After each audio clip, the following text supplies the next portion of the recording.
Hello guys, welcome back again to my channel bersama saya Hansan di sini dan seperti biasanya setiap harinya saya akan buatkan video seputar cryptocurrency. Apa kabar kalian hari ini semuanya? Semoga dalam keadaan yang baik-baik saja.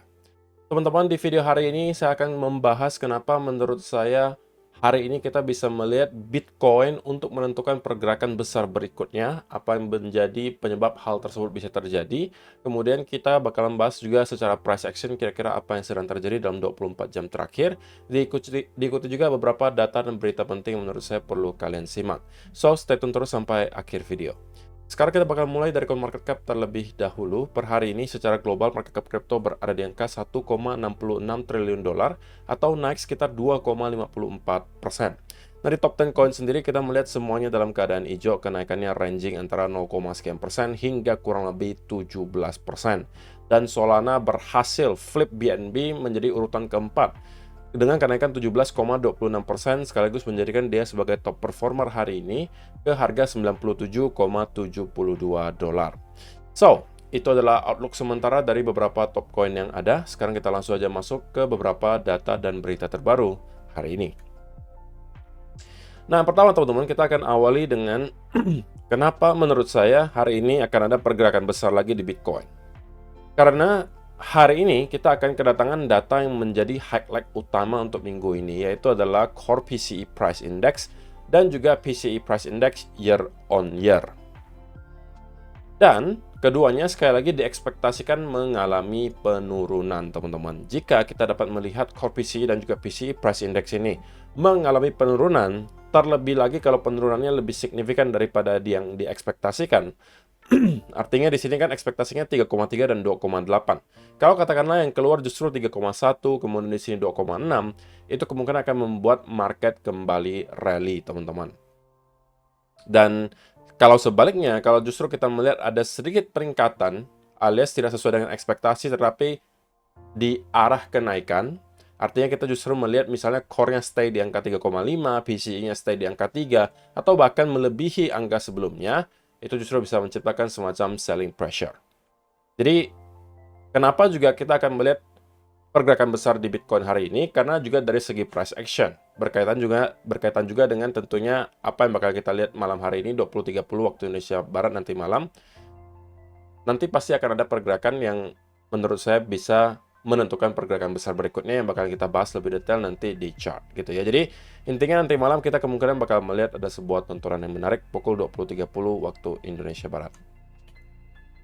Kemudian yang kedua teman-teman, tentunya ini adalah pertanyaan yang akan sangat memicu kontroversi.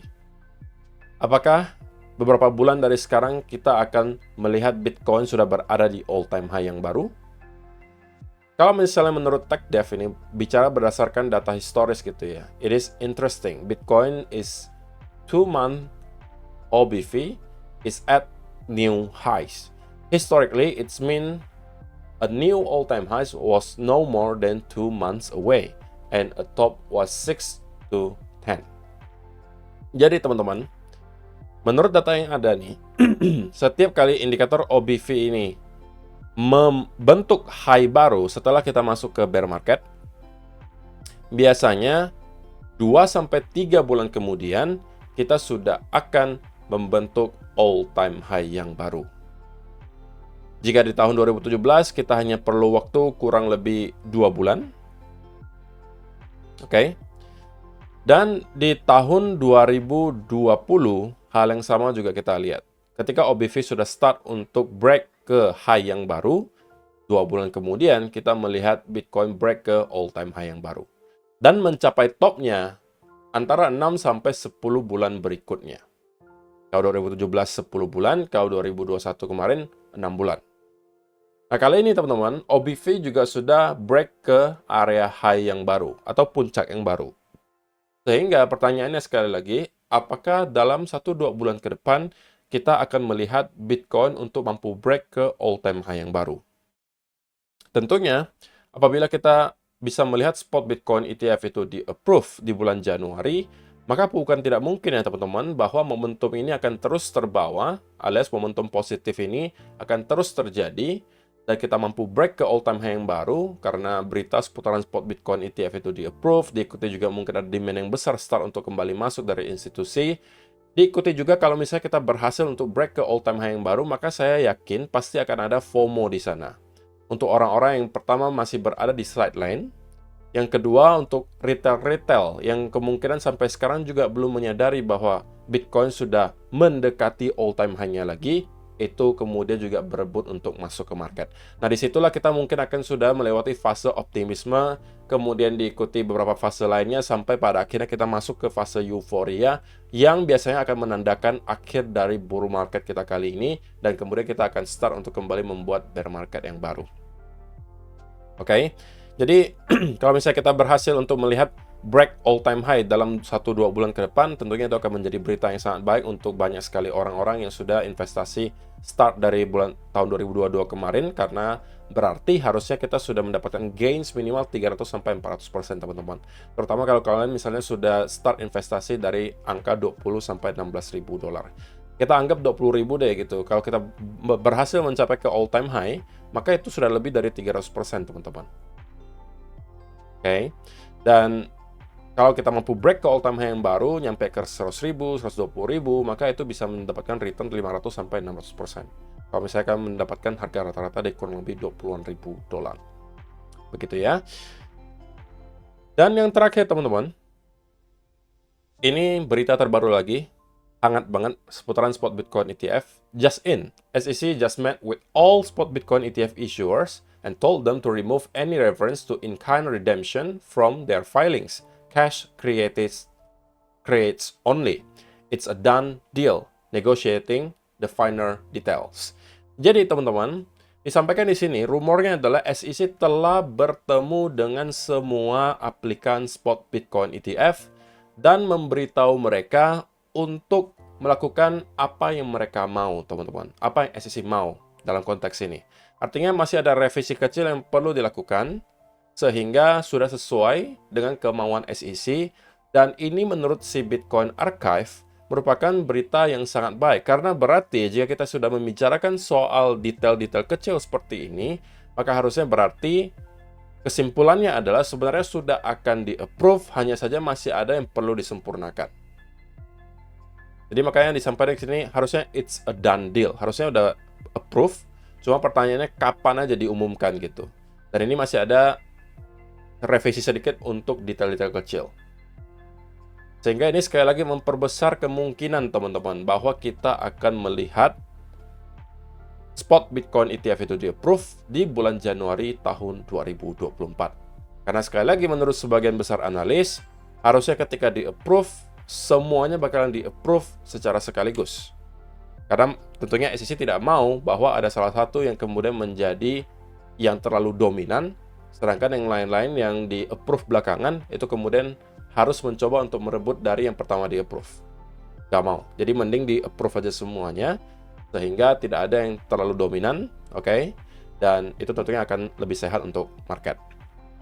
So, itu adalah beberapa data dan berita hari ini yang pengen saya sampaikan untuk kalian. Sekarang kita masuk ke chartnya Bitcoin, dan saya pengen mulai dari 1 hour chart, teman-teman. Nah, kenapa saya sampaikan di awal video tadi bahwa kita kemungkinan bisa melihat ada penentuan pergerakan besar hari ini, karena sekali lagi, nanti malam kita akan mendapatkan data yang cukup penting, yaitu adalah data inflasi dari Amerika Serikat, yang kemungkinan bisa menciptakan volatility, teman-teman. Apalagi kalau ternyata data yang keluar itu tidak sesuai dengan ekspektasi. Itu bisa menciptakan volatility. Nah, kalau kita bicara pure secara price action, sebenarnya tidak ada perubahan berarti yang bisa saya sampaikan untuk kalian, karena dalam 24 jam terakhir, teman-teman, kita itu cenderung hanya sideways di sini. So, tidak ada hal baru yang kita lihat di Bitcoin, selain kita cuma bolak-balik di sekitaran area 44.200 dengan 43.300. Dan so far, bull sepertinya mencoba sebisa mungkin untuk mempertahankan di atas area 43.300. Yang saya sampaikan juga di video 1-2 hari belakangan akan menjadi area yang sangat krusial untuk dapat dipertahankan. Kenapa teman-teman? Karena kalau sampai kita mampu break di bawah area ini, menurut saya itu adalah pertanda bahwa semua yang kita lihat di sini itu adalah hanya bentuk konsolidasi yang lebih besar sebelum pada akhirnya kita drop dan membuat ke lower low yang baru, kemungkinan menuju ke area 39 atau bahkan 38.000. Nah, tetapi senario ini teman-teman baru akan menurut saya tervalidasi atau kemungkinannya akan semakin besar ketika kita sudah mampu untuk break di bawah area 43.200, kemudian start untuk konsolidasi. Dan ini sekali lagi saya sampaikan di video kemarin, bisa teman-teman manfaatkan sebagai short setup. Tetapi dengan catatan, harus kita lihat dulu breakdown dan konsolidasi, teman-teman. Atau semacam pullback untuk nge-retest ke area yang sebelumnya merupakan support, kita flip menjadi area resistance. Kalau misalnya kalian mengatakan, wah berarti Koko mengatakan bahwa kita pasti akan drop dari sini. Bukan seperti itu, teman-teman. Tetapi kita harus mengantisipasi segala senario yang bisa terjadi. Oke? Di sini saya bicara dari konteks seorang trader. Kalau misalnya kita bicara spot, teman-teman, kalau bicara soal investasi, saya sudah sering sampaikan ini berkali-kali. Saya itu punya dua account, teman-teman. Satu account spot, satu account untuk trading. Kalau untuk account spot, mau apapun yang terjadi ke Bitcoin, saya tidak peduli. Oke, mau dia bolak-balik sampai tahun depan pun di sekitaran area di sini, ya terserah. Karena memang tujuan saya ketika saya mau investasi di Bitcoin itu adalah untuk long term. Jadi jangan disamakan, teman-teman. Kalau untuk back spot saya, ya saya tidak masalah kalau kita ternyata naik terus dari sini, itu adalah harapan saya tentunya. Tapi kalau tidak pun saya siap dengan skenario yang bisa terjadi berikutnya, apapun saya siap. Tapi kalau untuk trading, teman-teman, maka inilah yang harus saya lakukan. Saya harus melihat segala skenario yang bisa terjadi dan manfaatkan ketika skenario tersebut mempunyai probabilitas yang lebih tinggi untuk terjadi. Jadi sekarang apa aja skenario yang bisa terjadi? Ya sebenarnya tidak banyak, teman-teman. Dua saja. Pertama, ya skenario yang baru saja kita bahas gitu kan. Kita breakdown dari area 43.300 sampai 200 di sini, kemudian start untuk pullback atau konsolidasi. Ini adalah menurut saya pertanda atau clue dari Bitcoin untuk mengatakan bahwa oke, sepertinya yang kita lihat di sini semuanya hanya konsolidasi dan kita akan kembali untuk at least nge-retest ke area terendah di sini atau bahkan breakdown. Ini adalah salah satu skenario yang bisa terjadi. Sehingga saya harus sampaikan ke kalian, kalau misalnya ada clue yang memperlihatkan ke kita bahwa skenario ini yang bakalan mempunyai probabilitas paling tinggi itu terjadi, maka itu bisa kalian manfaatkan. Tetapi kalau rupanya tidak terjadi, artinya kita justru mampu untuk maintain di atas area ini dan kemudian start untuk kembali merangkak ke atas, bahkan breakout di atas area high yang baru, maka teman-teman skenario ini sudah terinvalidasi. Dan jika kita bisa melihat breakout di atas area 45.000 di sini, sekaligus kita melakukan konsolidasi atau membuat semacam bull flag berikutnya, maka ini bisa menjadi potensi bagi teman-teman untuk kembali melakukan long. Nah, lalu pertanyaannya mungkin, kenapa nggak longnya dari sini aja kok? Jawabannya sesimpel karena risk to reward ratio-nya untuk di sekitaran area di sini menurut saya tidak lagi memadai. Kecuali teman-teman sempat masuk di sekitaran area di sini, yaitu lebih make sense gitu, karena kalian mempunyai ruang gerak yang lebih besar. Alias kalian bisa menghasilkan setup dengan risk to reward ratio yang lebih baik. Tapi kalau misalnya kalian masuk di sini, oke lah kalau misalnya kalian tebak secara benar, tapi ini adalah area resistance, teman-teman. Major resistance berikutnya. So, kalau misalnya kalian masuk ketika breakout, katakanlah kalian anggap ini sebagai rectangle yang merupakan pattern continuation. Maka breakout dari sini dan kalian masuk, naik sedikit itu udah ketemu dengan resistance. Apakah kalian bisa ketemu setup dengan risk to reward ratio yang baik kalau misalnya kalian hanya mempunyai potensi reward segini? Saya rasa akan sulit gitu. Kecuali memang kalian punya profil resiko yang sangat tinggi dan start untuk masuk dari sekitaran area di sini. Itu masih cukup make sense. Tapi kalau saya pribadi, saya tidak akan melakukan hal tersebut. Saya akan lebih prefer, kalau misalnya pun mau Bitcoin yang saya carikan setup, tunggu dia breakout dari 45.000, start untuk mendapatkan konsolidasi atau bullish continuation pattern, dan dari sana saya baru masuk.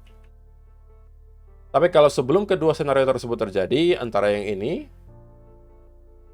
atau yang ini, ya saya akan memilih untuk stay in the sideline, teman-teman. Saya tidak akan pernah merasa untuk ketinggalan kereta. Kenapa? Karena saya punya spot back dan itu tidak untuk ditradingkan.